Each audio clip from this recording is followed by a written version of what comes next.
আসসালামু আলাইকুম। আমি সালমা বলছি গাজীপুর থেকে। সালমা কিচেন ব্লগে সবাইকে স্বাগত জানাই আরও একবার। কাছে এবং দূরে দেশ ও দেশের বাহিরে যে যেখান থেকে আমার ভিডিও দেখছেন আশা রাখি আল্লাহর রহমতে ভালো আছেন, সুস্থ আছেন। আলহামদুলিল্লাহ আমরাও ভালো আছি। চলে আসলাম আরও একটি নতুন ভিডিও নিয়ে। আশা রাখি আমার আজকের ভিডিওটি আপনাদের কাছে ভালো লাগবে। আর ভালো লাগলে শুরু থেকে শেষ পর্যন্ত থাকবেন। ভিডিওর শুরুতে একটি লাইক দিয়ে পুরো ভিডিওটি কন্টিনিউ করার অনুরোধ রইল।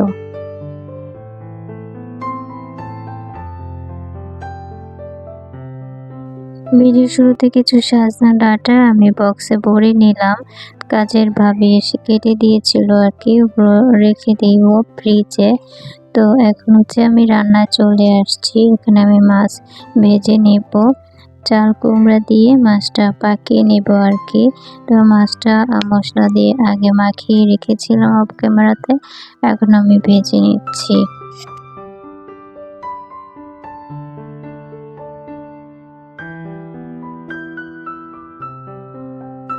আসলে গতকাল থেকে আজকে পর্যন্ত মানে বিকাল ৪টা পর্যন্ত আমি কারো ভিডিওই দেখিনি।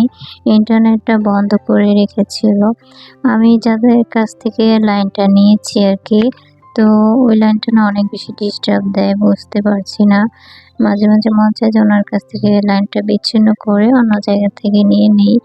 তো যাই হোক, কি আর করা যাবে, হয়তোবা ওনার কাছ থেকে বিচ্ছিন্ন করতেও পারে, কারণ লাইনটা খুব বেশি ডিস্টার্ব দেয়।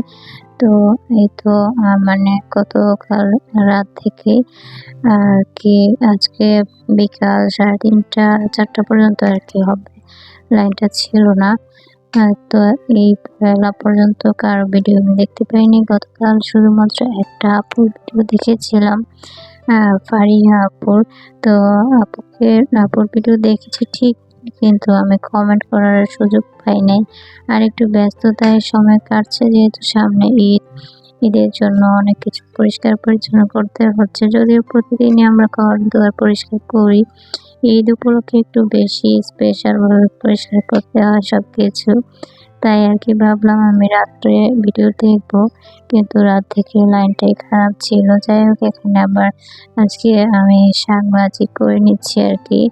তো রেগুলার কয়েকদিন বেশ কিছু শাক নিয়ে আসছিল, ওগুলো পর্যায়ক্রমে ভেজে ভেজে খাওয়া হয়েছে আর কি।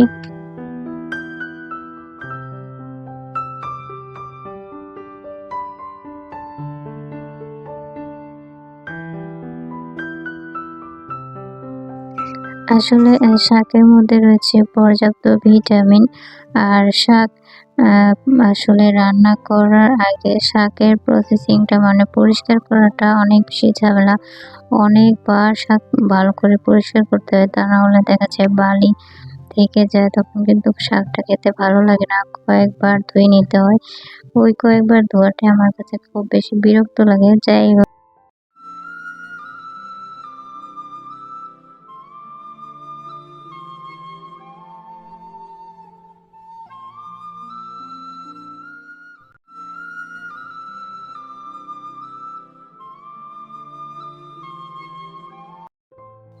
আমার ভিডিওগুলো তো আগে করা হয়, পরে আপলোড দেওয়া হয় ধীরে ধীরে এডিটিং করে।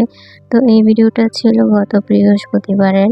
তো ওই দিন বেশ গরম ছিল, তাই ভাবলাম একটু শরবত তৈরি করি, বাচ্চারা যেহেতু আসবে, তো গরমে ঘেমে আসবে। এর মধ্যে আমার মেয়েটা চলে এসেছিল, তো তারপর আমি ভাবলাম শরবতটা করে দিই।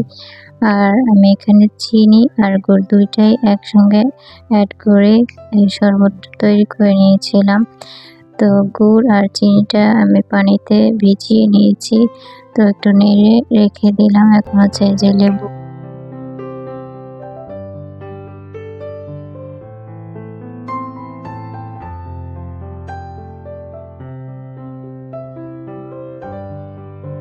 আসলে প্রচুর গরম পড়লে লেবু শরবত খাওয়াটা খুবই উপকারী।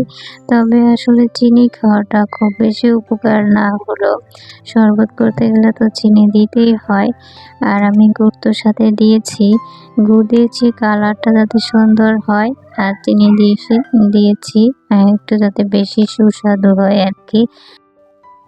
আজকে যদি কেউ আমার ভিডিওটা নতুন দেখে থাকেন, যদি ভালো লাগে চ্যানেলটি সাবস্ক্রাইব করে অল বাটন ক্লিক করে রাখবেন। এতে করে আমি যখন ভিডিও দেব আপনার কাছে নোটিফিকেশন পৌঁছে যাবে, আপনি আপনার সময় সুযোগ করে দেখে নিতে পারবেন। আমি 24 ঘন্টা পর আপনার কাছে পৌঁছে যাব।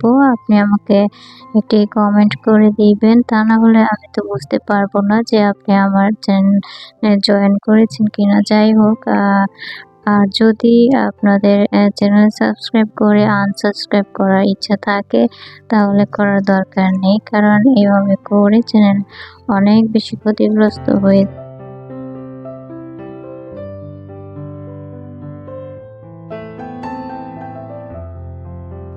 আমার লেবুর শরবতটা তৈরি করা হয়ে গিয়েছে অলরেডি। আমি লেবুগুলো দিয়ে দিয়েছি চিপে, আর হচ্ছে গুড় আর চিনির যে পানিটা ওটা আমি ছেঁকে দিয়েছি, তা না হলে দেখা যায় চিনিতে বা গুড়ে অনেক সময় ময়লা থাকতে পারে। এজন্য আমি শরবতটা তৈরি করার আগে আলাদা গ্লাসে চিনি বা গুড় যেটাই হোক রেখে দিই, পরে লেবুর পানিটার সাথে মিক্স করে দিই আর কি ছেঁকে।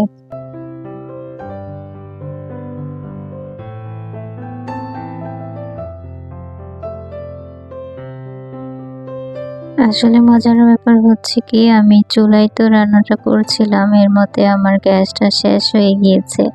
তো গ্যাস আছে ঠিকই, আমার ব্যালকনিতে রয়েছে সিলিন্ডারের বোতল, তো সেখান থেকে নিয়ে আসবো, তারপরে বোতলটা খুলবো, আবার আরেকটা বসাবো, লাইনটা দিব। এই যে একটা অলসতা, তো এর জন্য ভাবলাম এখানে ইলেকট্রিক চুলায় বাকি রান্নাটা করে ফেলি। তো এজন্য এখানে আবার তরকারিগুলো ঢেলে দিয়েছি, তারপর আমি আর কি মাছটা দিয়ে দিলাম। তো প্রায় হয়ে গিয়েছে রান্না, ওই মুহূর্তে আর কি গ্যাসটা বন্ধ হয়ে গেল। যাই হোক, এখান থেকে আমি রান্নাটা কমপ্লিট করে নিয়েছিলাম। তো আমি একটু লবণ চেক করে দেখছিলাম যে লবণ ঠিক আছে কিনা, পরে দেখলাম যে না, লবণ একটু পরিমাণে কম রয়েছে। এজন্য আবার আরেকটু লবণ দিয়ে নেড়ে চেড়ে দিলাম। আসলে মাঝে মাঝে আমার এই ভুলটা হয়, লবণ কম থাকে, তো পরে আবার লবণ দিয়ে দিতে হয় আর কি।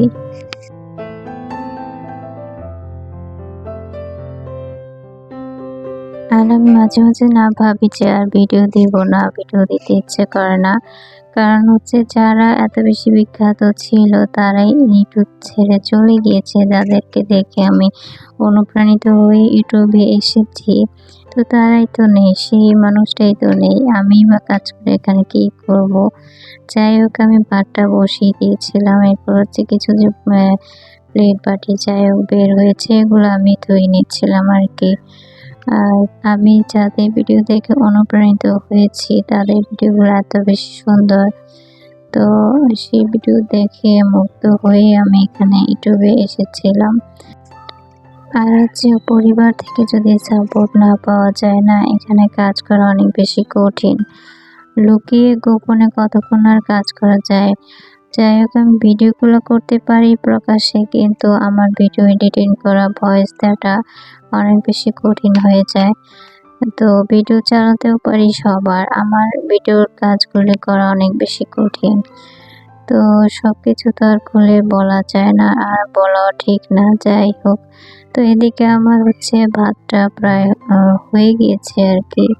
তো ভাত হওয়ার পর একটু নেড়ে চেড়ে দিলে ভাতটা একটু ঝরঝরে থাকে, তা না হলে দেখা যায় ভাতগুলো একদম জমা হয়ে থাকে, পরে একদম শক্ত হয়ে যায়। এই জন্য একটু ভাতটা নেড়ে চেড়ে সুইচটা অফ করে দেব। আর আমি আজকে মতো আপনাদের কাছ থেকেও বিদায় নিব। আল্লাহ সবাইকে ভালো রাখুক, সুস্থ রাখুক। আমার আগামী ভিডিও দেখার আমন্ত্রণ জানিয়ে আজকের মতো বিদায় নেব। আমার পরবর্তী ভিডিও ঈদের প্রস্তুতিতে থাকবে আর কি। তো এক ভিডিওতে আমি ঈদের সব প্রস্তুতি আর ঈদ শপিংটাও দেখানোর চেষ্টা করব। আর ঈদের প্রস্তুতিটা আমি এবার একটু দেরি করে নিয়েছি, কারণ দেখা যায় অনেক আগে করলে না সবকিছু আবার ময়লাই হয়ে যায়। তো আজকের মতো বিদায়, আল্লাহ হাফেজ, আসসালামু আলাইকুম।